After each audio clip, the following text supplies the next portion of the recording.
Good evening and welcome to 16 by 9. We've had laws protecting workers' rights for decades, covering things like hours of work, minimum wage, and overtime pay. Experts, though, say we've become complacent, that workers' rights are now being trampled on every day.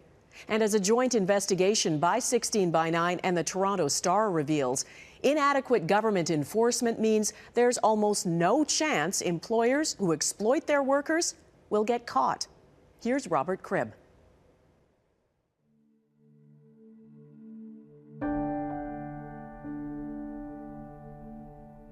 Mohammed Umar Nassim came to Canada brimming with optimism for a better future. But it wasn't long till the cold reality of life in his new country hit home. It made me like really angry, depressed, weak. This was not Canada I thought it would be. Umar says in his first job here, he was forced to work nearly every waking hour. 12 hours, 14 hours, they kept on changing. There was 16 hours too, but it was never 8 hours, and every day. So you were working 100 hours a week?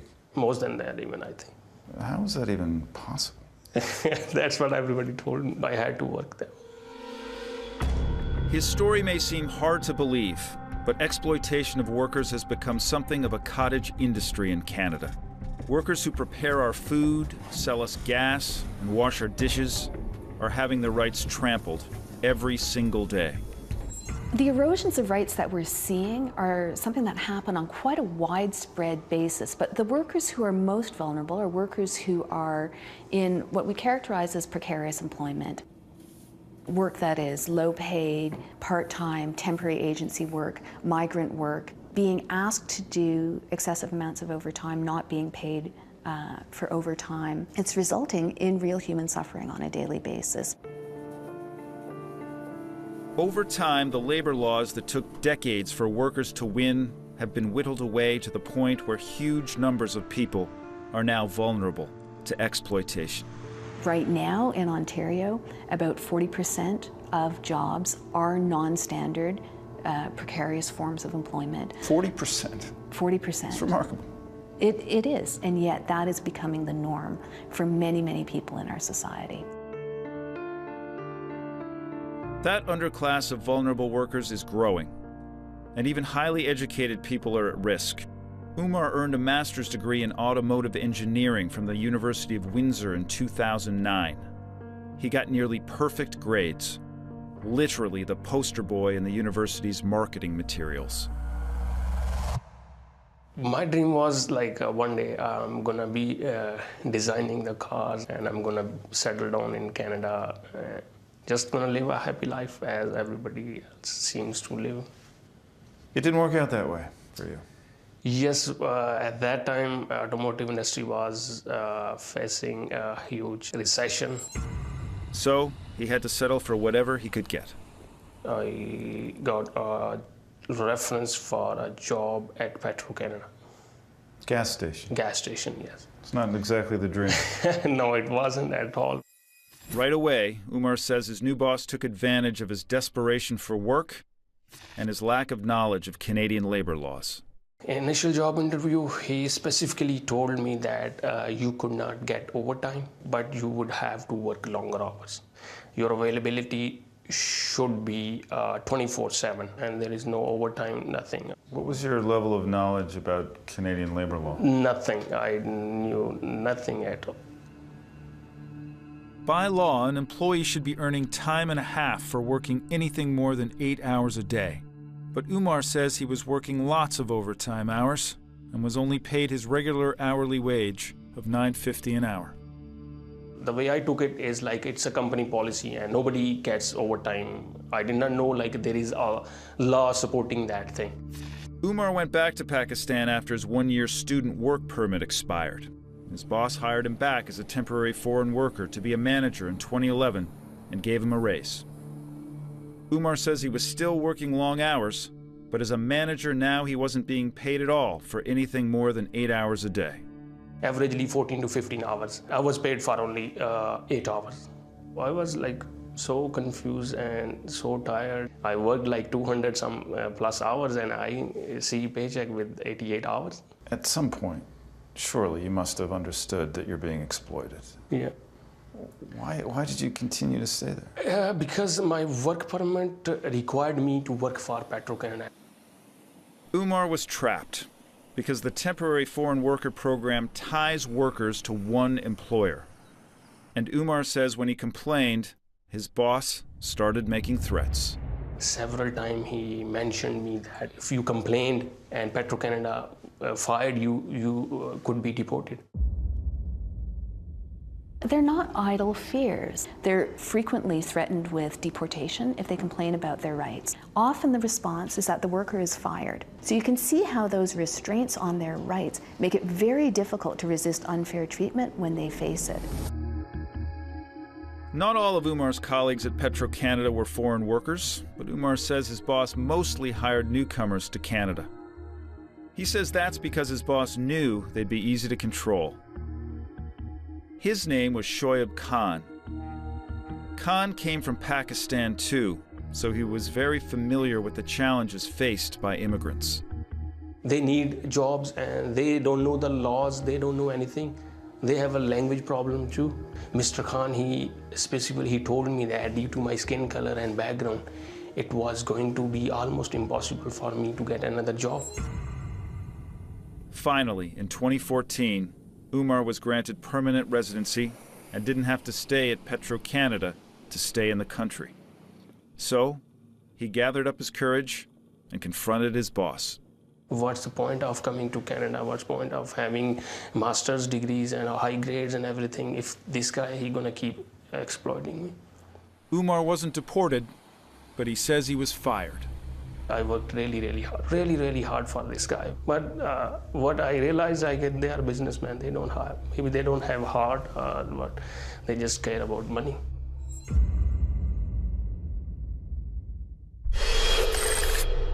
Next, backlash at work. So you believe there was a threat of physical harm? Yes, physical harm.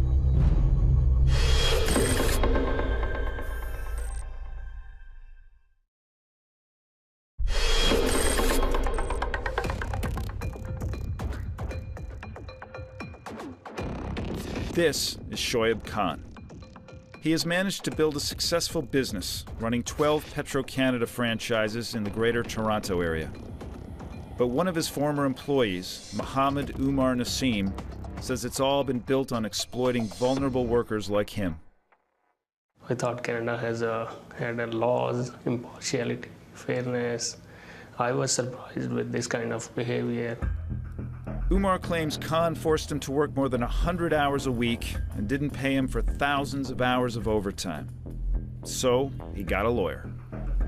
I was appalled. It's basically, I mean, in another world, this would be called slavery. Umar is suing for unpaid wages, wrongful dismissal, and damages totaling more than $1 million after he says he was fired in 2014. Petro-Canada? Hi, I'm trying to reach Mr. Khan. Yes? We wanted to ask Shoaib Khan about Umar's allegations, so the first thing we did was track him down on the phone at one of his Petro-Canada stations to arrange an interview. As you know, Mr. Nassim has alleged that he worked, 100 hours a week for years and received no overtime pay. I mean, what do you say to that? We are in a gas station business. People come out of car wash and they say, oh, when I entered, I had an Audi, and when I came out, it is a Hyundai. They can say whatever they want, right? That didn't really answer our question. However, Khan did file a statement of defense in response to Umar's lawsuit. In it, Khan denies Umar worked overtime and says he wasn't even aware of any overtime claims. But Umar's lawyer says the evidence tells a different story. Nassim was told that he was to send emails each time he started his shift and each time he ended his shift. So he had an email record of every shift that he worked and his hours in that regard. And on top of that, we have timesheets. So there is a ream of documents to support his claim. We were hoping Khan would offer an explanation for that evidence, so we tried again. So it's not true. You're saying it's not true. No, I'm not saying it's true or no, but I'm saying that you said that he is saying, so I told that people can say anything, right? Once again, Khan wasn't very forthcoming. But in his legal response, he insists he never required Umar to work 100 hours a week, and he never authorized that much overtime. It was clear to Nassim throughout his employment that he was expected to be there the hours that he worked. There's even instances where Mr. Khan would call Nassim, he'd just gotten home from a 16-hour shift, and something had happened at one of the locations, and he would say, Nassim, you got to get back here, you need to deal with it. Witten says Khan's defense is perplexing at times, suggesting the reason Umar was at the gas station so much was not to work, but rather to sleep. The defense, some aspects of it are just frankly bizarre. It suggests that Nassim was just living virtually at the gas station because he didn't want to go home to a cramped apartment. He would prefer to sleep at the gas station. Nobody likes to hang out at the gas station. What kind of place is that? We wanted to make absolutely sure Khan had a fair chance to explain himself, so we kept trying to get him to sit down with us. The thing that's most important here is that we make sure that you have an opportunity to speak in the story and have full opportunity to give your side of things. I totally agree with you, and this is a very fair policy that, okay, like you want to hear the both sides of story. But to comment on that, I need my lawyer, sir. We did what Khan asked us and contacted his lawyer in hopes of finally getting an interview. But we ran into yet another roadblock. I'm getting back in touch with you again about our request for an interview with your client. Mr. Cribb, I've outlined my position and what we're prepared to do. We're not prepared to comment about what's in the litigation. What's in the litigation, in fact, goes far beyond a dispute over working conditions. Umar says the story took a dark turn in November when he was contacted by one of Mr. Khan's business associates. And he asked me, what if you were found dead at home? And that is the point I got scared and I just contacted the police. So you believe there was a threat of physical harm? Yes, physical harm. We called the man Umar spoke with to hear his version of events. I was trying to treat him as my brother. We tried to, resolve these matters by our own, right? And this is what I did. Was there some concern about his safety if he filed a lawsuit? If Mr. Khan has said anything to Omar, this is between them. Omar could be right, Omar could be wrong, I do not know. But if he says that I threatened him, he is wrong. Shoaib Khan says he never threatened Umar and denies taking advantage of his immigration status. But faced with so many unanswered questions, Mr. Khan, we made one last attempt to get some answers. I'll give you my card. Rob Cribb from the Toronto Star. We just want to talk to you about these allegations. It's really important that we get your side of the story, sir. Please. Can I give you my card at least? There's thousands of hours of unclaimed overtime. Can we just talk about it? In the end, we got nowhere with Khan. Can I just give you my card, sir? Petro-Canada is not named in Umar's lawsuit, but we felt surely they would be concerned about how franchisees treat employees. I mean, this was their brand, and to allow one of their franchisees to permit this practice, I mean, that really disturbs me. Umar says Petro-Canada employees did conduct on-site inspections, but his complaints about working conditions were ignored. I raised we are not getting enough pay, there's lots of work and overtime. And he did not bother, he did not even listen. He said, you have to talk to Mr. Khan. Petro-Canada ought to have known about this or done something about it. Petro-Canada is owned by Calgary-based Suncor Energy.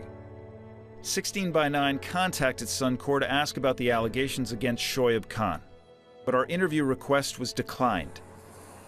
They did send us an email claiming they monitor conditions at gas stations, but Witten doesn't believe Umar's complaint was taken seriously. Their focus was more on whether he was keeping the coffee hot and whether the pumps were polished. And so, in other words, they were either turning a blind eye to this practice or knew about it and just decided to do nothing about it. Suncor says its franchisees are contractually obligated to follow labor laws. However, any investigations and/or resolutions remain between the Ministry of Labor, the retail licensee, and their employee. After that, I said, these people, they just want us to work and make money for them, and that's it.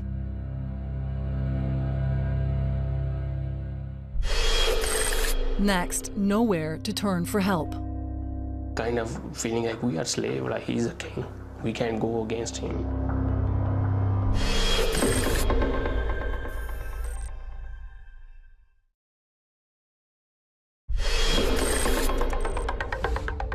Wherever you are in Canada tonight, you can bet there are a lot of workers who are going to bed exhausted, discouraged, and feeling exploited. And the odds that government inspectors will come to the rescue and actually enforce the law are minuscule. The chance of being subject to a proactive investigation is vanishingly small.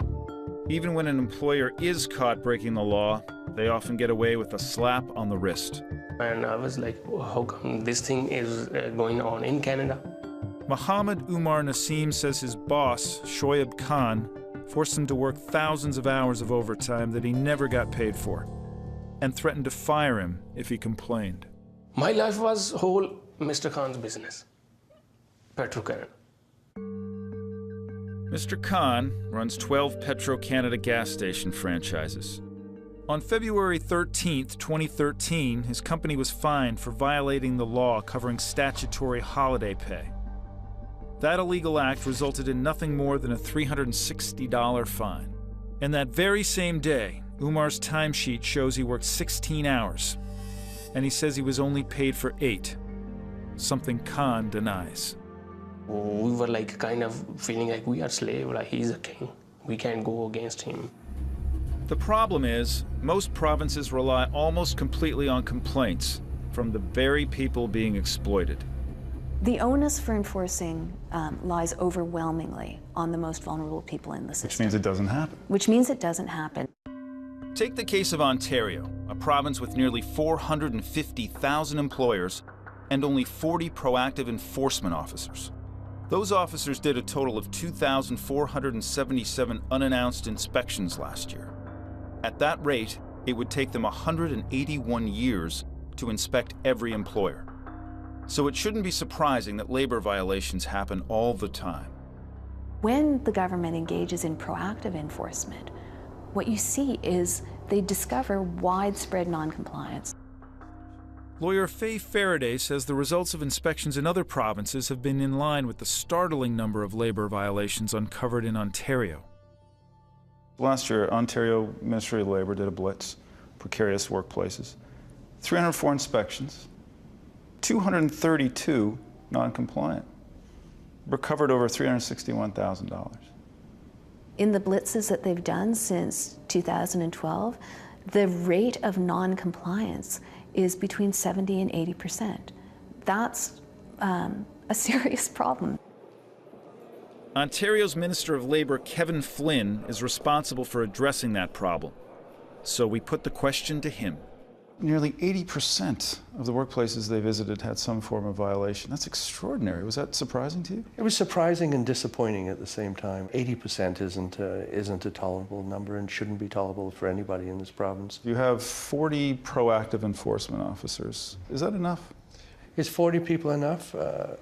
You wonder. You really wonder some days if it is when you look at the size of the province. But I think we've got very well-trained inspectors, and we're hiring. We're hiring more. Despite the efforts of those inspectors, Flynn admits labor violations are getting worse. So he's ordered a review of the enforcement system and promises major changes. I don't have the interim report yet, but every so often I get a little glimpse of what they're hearing. So there's reforms on the way? There's reforms on the way. We're going to do it in a very thoughtful way. Faye Faraday says it's about time the government showed it's serious about addressing the exploitation of workers. It's a government choice of what kind of system do you want to create? What kind of society do you want to create? If employers know that there's no one looking over their shoulder, what's the incentive to comply? Right now, there's very little threat to employers and a growing number of vulnerable employees. And that can be a dangerous combination. I was so depressed and angry, and said, I called my parents, I called my friends. Okay, that is what happened to me. That is how things work in Toronto. If you could speak directly to politicians or lawmakers who might be listening to this, what would you say? I think they should do more inspection, directly talk to their employees and find out what's going on. Hopefully this will help and this will save other person going through the kind of abuse I went through.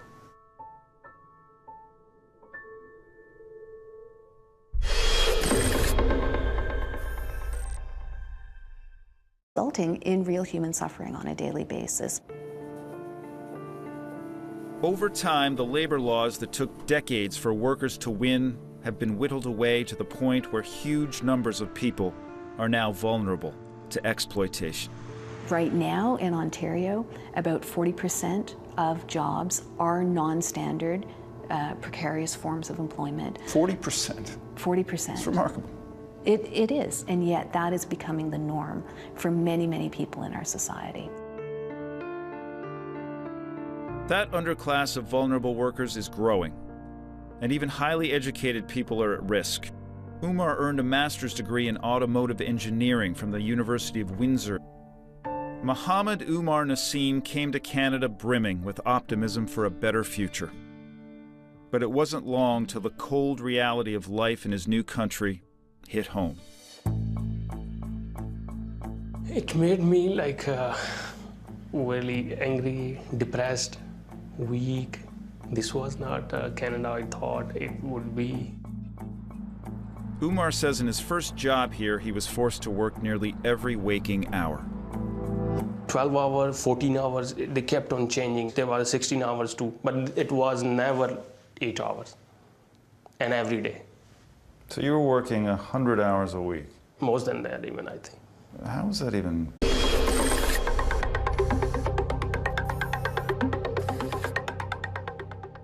Good evening and welcome to 16 by 9. We've had laws protecting workers' rights for decades, covering things like hours of work, minimum wage, and overtime pay. Experts, though, say we've become complacent, that workers' rights are now being trampled on every day. And as a joint investigation by 16 by 9 and the Toronto Star reveals, inadequate government enforcement means there's almost no chance employers who exploit their workers will get caught. Here's Robert Cribb.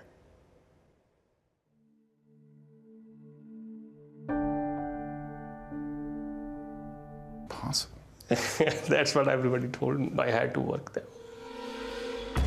His story may seem hard to believe, but exploitation of workers has become something of a cottage industry in Canada. Workers who prepare our food, sell us gas, and wash our dishes are having their rights trampled every single day. The erosions of rights that we're seeing are something that happen on quite a widespread basis, but the workers who are most vulnerable are workers who are in what we characterize as precarious employment.